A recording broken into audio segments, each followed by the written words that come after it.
அதிகாரத்தை, மகிமையை, மேன்மையை, வாழ்வை, சமாதானத்தை, சந்தோஷத்தை, நோயற்ற வாழ்வை, ஐஸ்வர்யத்தை, அறிவை மீட்கும்படியாக கல்வாரி சிலுவையில் அவர் சிந்தினார். ஹல்லேலூயா. இன்னொரு தடவை பார்ப்போமா? 10 விதமான ஆசீர்வாதங்களை மீட்டு தரும்படியாக கல்வாரியில் தன்னுடைய ஜீவனை கொடுத்தார். என்னெல்லாம்? அதிகாரத்தை,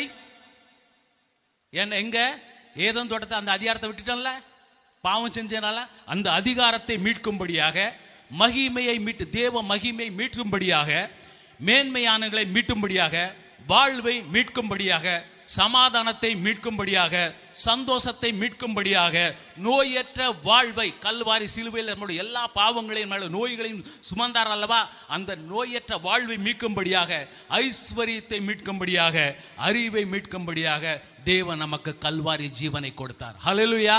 ஆனால் இந்த நாள் துக்க நாள் இல்லை, சந்தோஷமான நாள். தேவன் நம்முடைய